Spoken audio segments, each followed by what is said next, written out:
The briefing transmission continues, as was originally recorded under the spectral veil of Mirrim Station, authorized for public release by the Federation Council on Cultural Continuity.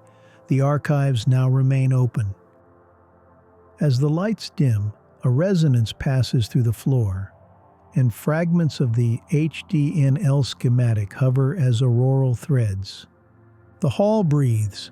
Faint music from the ship itself seems to echo through the walls. Several beings close their eyes, perceiving memory rather than sound. They sense the interior of the Wanderer, living membrane, its weave lattice, the absence of machinery. How the vessel communicates, it doesn't transmit, it remembers you. How it keeps time via the fifth harmonic color shifts, the breathing veils, the rhythm of galaxies. It speaks not in words, but in drift, echo, and luminous modulation. The Wanderer chooses its own trajectory, often surprising even its keeper and captain. And when it moves, reality shifts around it. Not violently, but with the grace of a chord resolving in a key no one was playing. Some attendees have begun to sway, unconsciously matching the ship's unseen rhythm. Journalists and other interested parties are referred below for Wanderer technical entry data, drift signature and HDNL systems. Access level, Whisper Band Zeta 6, security classification Alpha 5 required, eyes only. Highly luminal displacement navigation protocol, official version for those who need to pretend they understand it. The highly luminal displacement navigation, HLDN protocol, is the Wanderer's primary method of movement, utilizing harmonic resonance with the fundamental structure of space-time to facilitate displacement without conventional thrust-based propulsion. The Wanderer does not warp, it resonates. Every thread of space holds a frequency signature. The HDNL system aligns the ship's harmonic pulse to the silent hum between threads, thereby folding traversal into grace, not struggle. Think of a radio station.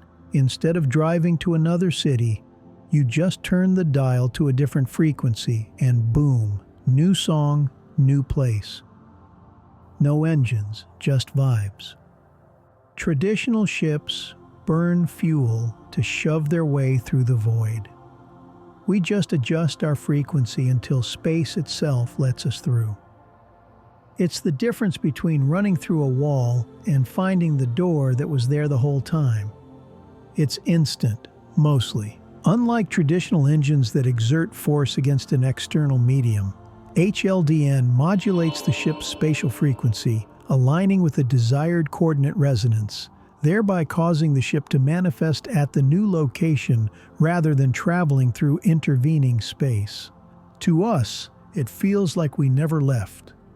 To an outside observer, we might flicker out and back like a bad glow point transition.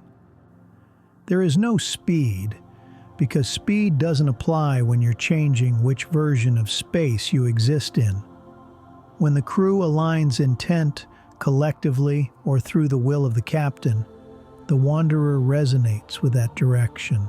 The drive pulses, sings into the void, and the ship moves not through space, but through understanding. It doesn't travel to a place. It reaches toward meaning.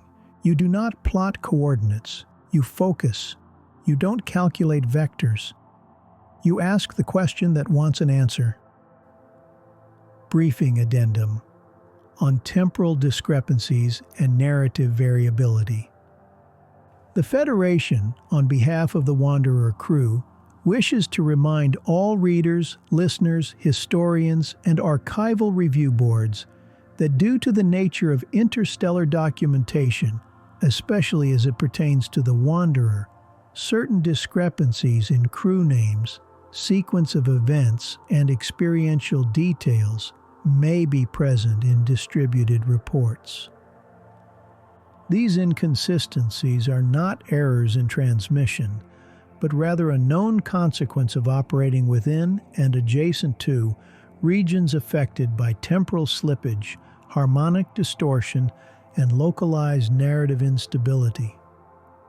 In such conditions, even well-calibrated memory logs and ship-bound journalists must navigate the delicate challenge of truth as it unfolds differently across time and perception.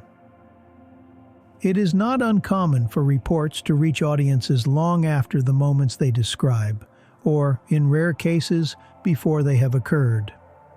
We understand this may cause confusion regarding continuity, chronology, and the identities involved. We ask that readers and listeners embrace these anomalies as part of the natural complexity of long-form cosmic travel and observation. All documentation is, to the best of our resonance-calibrated ability, accurate within the context in which it was retrieved. Thank you for your understanding and for traveling with us across the uncertain fabric of what we call time. Chester R. Flex, ASD, Commandant, Federation Communications Officer. The Wanderer is not our vessel, it is our reflection. When we harmonize, it moves. When we doubt, it waits. The Wanderer, the sentient vessel. Briefing terminated. Stay tuned for the continuation of the Trinity Briefings, from voice to vessel, on Wanderer Chronicles Radio. Thanks for listening.